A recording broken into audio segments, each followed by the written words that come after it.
This is my latest vintage tool haul. Got some sockets, some wrenches, some screwdrivers, and this funky wrench here. So let me show you what I all found. Also, I'm going to try a little experiment with some rust removal. I've got a couple ideas that I want to try out, and we'll see how they work. Alright, first, I have this 10-inch Dimeloy adjustable wrench. This was given to me by a friend. It's pretty rusty, and it will be one of our candidates for the rust removal experiment. It's very similar to the Blue Point one that I already have. Let me grab that real quick. This Blue Point, very similar to that one, and should be a pretty handy wrench. Next, I have this Plum wrench, open-ended. It's got 11/16 on one side and 5/8 on the other side. This is the brand that I absolutely love. These pre-proto wrenches and sockets are they're my favorite. This was one that I had never heard of before, and I thought that it was just, these extreme angles were really interesting. It's a 1/4 inch on one side and a 3/8 inch on the other side. After doing a little research, found out that this is for bleeding brakes. So these two sizes are really common for the little bleeder valves on older vehicles, and that's the reason for the extreme angle as well. So you can get up in there on those bleeder valves and open them while you're bleeding your brakes. So that's pretty cool, and actually that's probably going to come in very handy since I have a few older American vehicles.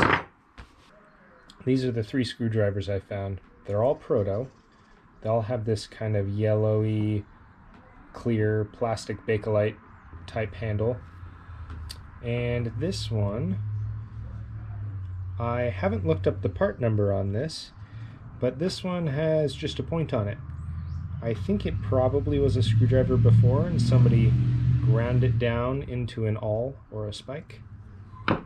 But I'm going to look up the number on that and see what it originally was, if it wasn't originally that. This other one I found is this interesting shaped, it's kind of a flat head, but it's shaped weird. I'm not sure I've ever seen a fastener like that, but I'm assuming it's a security bit. Next is just a Torx. It's a T25 or T27. I believe it's a T25. So that will come in handy because that's pretty common size. Here are all the sockets that I've found. These all right here are all Proto or Plum. Most of them are Proto. I actually think there's only one in here that's Plum. I think it is this one. This deep socket. 11/16. The rest of these are Proto. And this one actually is my only metric Proto socket, and it's my only 3/4 inch drive socket. This jar here is full of sockets. I pulled a couple, I've already sorted through this, and I pulled a couple Proto sockets out of it. The rest are just random brands, some that are worthless, some that are maybe somewhat useful. There's some Craftsman in here, some that just say Japan or Taiwan on them. They're all useful sizes, and I'm sure I'll get some good use out of them. I had a similar thing with my last tool haul that I didn't show, but I got a similar jar of sockets, pulled out the ones, the Proto and Plum ones that I've been looking for, and then the rest are just random brands. Like this one's a Craftsman. There's some in there that, again, they just say Japan or Taiwan or China on them. Now for the main part of the video, I want to remove some rust off of these tools. I don't really want to damage them too much, and these are going to be my 2 pieces that I'm going to test on. So I bought this Metal Rescue rust remover bath. I've heard things about a brand called Evaporust, but unfortunately I couldn't find that here where I live. But this seems to be the same. It's non-toxic, biodegradable, reusable. It's not acidic or alkalytic. anything like that. So apparently it's pretty safe on everything and just attacks the rust. So it sounds very similar to what evaporust is. This is some dilute acetic acid. This is what I have used in the past to remove rust. However, it does start eating the metal if you let something sit in it for too long. So I want to see which one does better. I'm going to put these two in here. It's later in the afternoon. I'm going to let them sit overnight and check on them in the morning. And then usually what I do is after letting something sit in the acetic acid solution, then I neutralize it with some sodium bicarbonate. So if you can buy this stuff pretty much anywhere, it's usually pretty cheap. And if you didn't know, dilute acetic acid is just distilled white vinegar, and sodium bicarbonate is just baking soda. Works great as a rust remover. But I'm going to see if this is worth it. It's quite a bit more expensive, but apparently it's supposed to be a lot safer, and it's reusable. Okay, so I rednecked up a couple containers that we can set our tools in.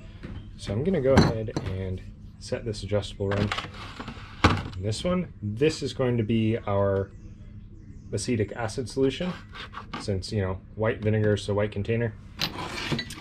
We're going to put this plum wrench here in this gold container, and we'll put the Blaster Metal Rescue rust remover on this one. Already found a use for this pointed tool. So I've filled both containers now, just enough to cover the tools. I'm going to let them sit overnight, and we'll come back and see what these two wrenches look like. It's the next morning. These have been sitting for several hours overnight, and I noticed that I can still see some rust on this wrench in the vinegar, and I can also still see some rust up there on this wrench in the Blaster rust bath. But I'm wondering if that will just wipe off. So first I'm going to start with the adjustable wrench. We're going to put it over here on this clean towel, put some sodium bicarbonate on it, some baking soda, and neutralize any acid that's on there. The instructions for this say it just needs to be rinsed off with some water, so I'm not sure that the baking soda is completely necessary with the vinegar, but just in case, I want to neutralize any acid that's still on the wrench, and then we'll wash it with some water and wipe it off with a towel.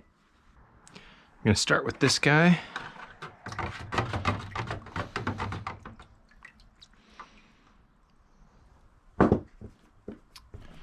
And pour some baking soda on here. Neutralize any acid that might still be kind of eating away on it. I'll let that sit for a little bit. And then I'm going to rinse it in some water. Okay, now this one.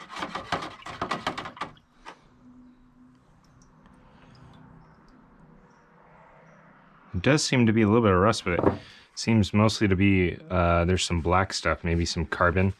Wonder if it converted the rust to just carbon. Oh yeah.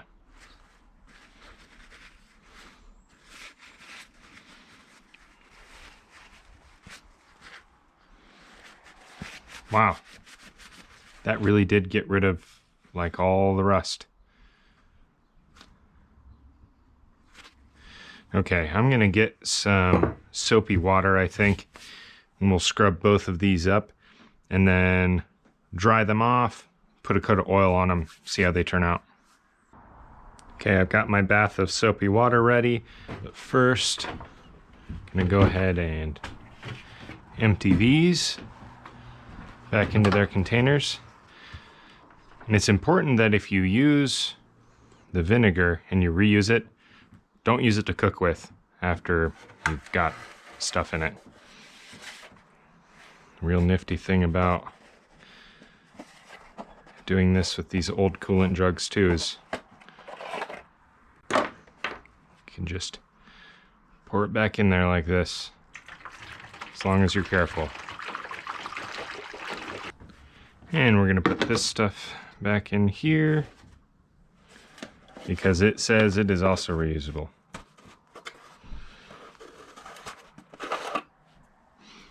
The other thing I've noticed is that this rust remover bath doesn't really smell like anything, and the vinegar smells like vinegar. Okay, now I've got my soapy water. Gonna go ahead and I'll start with this plum wrench. Give it a good scrub.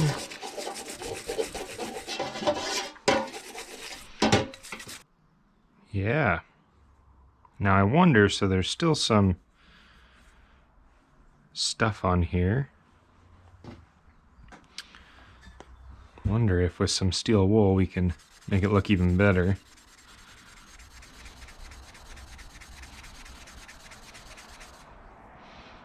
Oh yeah. Okay, so I'm gonna hit this with some steel wool too. Try to clean it up even more. But first, I'm gonna see how our vinegar adjustable wrench turned out.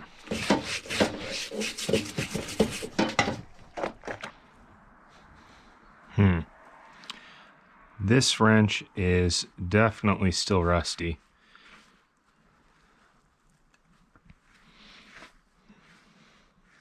I'm actually somewhat surprised too, because I've used vinegar in the past and gotten better results than this.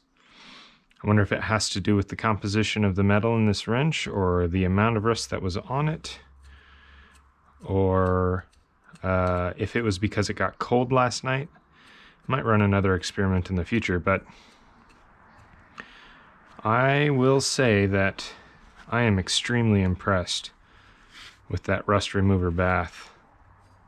And I think it might be how I'm going to do things in the future. This is an example of a tool that I used vinegar on several months ago just to see if it would take this patina off, and it did. Normally I like the patina on there, but this is a wrench I didn't really care too much about. I was just messing around with stuff. This one, I think I'm going to put in the rust remover bath and see what it looks like after being in the rust remover bath.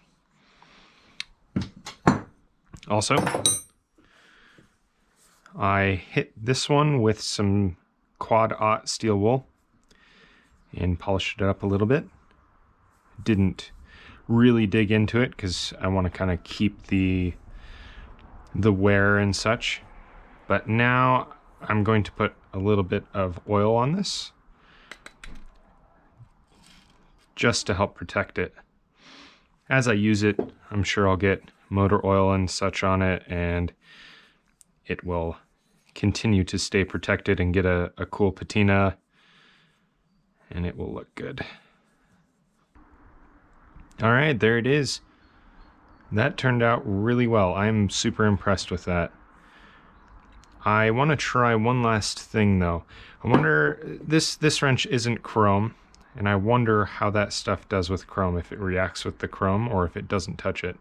So I'm going to go ahead and set up the rust remover bath again and put some chrome bits in it and see how that turns out. Okay, here's my next experiment. I'm going to try a couple different things. I'm going to go ahead and put this wrench in there just to see how this rust bath deals with this wrench after, we've already tried it with the vinegar. It didn't really do much. The other thing is, these are some old nut drivers. They have these, I believe this is Bakelite handles, but some sort of polymer or plastic handle with aluminum shafts. I'm going to put this in there and see if it'll take off this oxidization, even though it's not iron oxide. Maybe it will still take care of that. I don't know. I also want to see if it will eat away the handle at all. I've got 3 of these here. These are spark plug sockets, and they do have some rust in them, and they're chrome. So we'll see how it handles the chrome also. This has kind of a foam bushing down in it to grab the spark plug. We're going to see if it eats away at that at all. And then this one, same deal, except this has a rubber O-ring in it that grabs the spark plug. So I want to see if it eats away any of that. Finally, this socket, again, chrome, so we're testing out the chrome. But also there's some dirt and grease and such in there. I want to see if it touches that at all, or if it actually inhibits any sort of rust removal. So I'm going to go ahead and put all of these pieces in the bin and pour that rust removal stuff on there, and then it's pretty early in the morning still, so I'm going to check this afternoon, and hopefully that will be enough time to see some results. Our tools have been sitting in the rust remover solution for about 12 hours, so now got to see how things turned out. I'm going to start with this wrench that we tried on the vinegar earlier. It already looks like there's quite a lot less rust than there was, but still maybe some rust in there. So wash this off. Well, I'd say that is a lot better than before. However, there's still some big chunks of rust on here, and maybe I should knock that off with a wire brush or something and then put it back in the solution. But overall, I'd say this turned out not bad. With the steel wool a little bit. Yeah, I think that's a little bit better than the vinegar, but still, like I said, there's some chunks on there. All right, now I'm curious to see how it did with chrome and with the grease and with the rubber and the foam on these sockets. So let's start with this one. This one is greasy on the inside. It does not look like it's affected the chrome at all, which is good.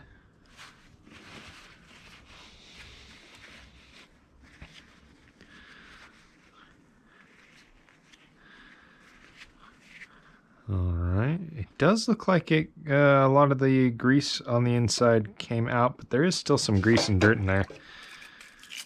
So maybe cleaning it first would have been better. So that did turn out pretty good. It did not really dissolve any of the dirt, except I feel like there was more dirt on the inside of this socket, and some of it did come out, but that's probably just because it was somewhat loose anyway. So it does seem to have eaten the little bits of surface rust that were inside of it. So that's good, and did not touch the chrome. So that's really nice. Okay, now this spark plug socket is the one with the rubber. And it looks like the rubber is just fine. Yeah, that turned out really well. There's still a lot of pitting on this one where the rust had eaten through the chrome, but there's no rust left, just the pitting. That's good. Okay, now with this one had the foam holder in it for the sockets. It looks like it hasn't touched that at all either. I still see some rust on the inside of this one, but maybe it'll just wipe off.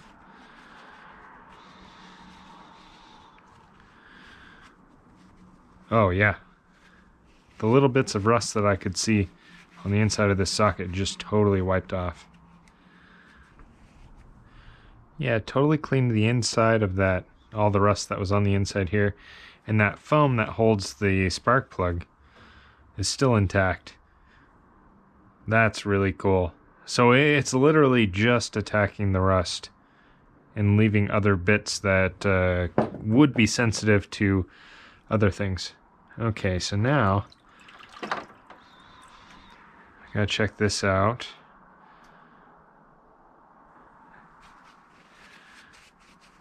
So these ones are aluminum, I believe. So you can see if you would take off the aluminum oxide and corrosion that was on these, it looks like maybe it actually has a little bit. Or I could just be crazy. There is still a decent amount of corrosion on the inside of that nut driver. And even though I want to say this is a little bit cleaner than before, I don't think it really did much. Let's look at these other ones. Actually, this one definitely looks a lot cleaner. So maybe it is attacking some of that other corrosion as well.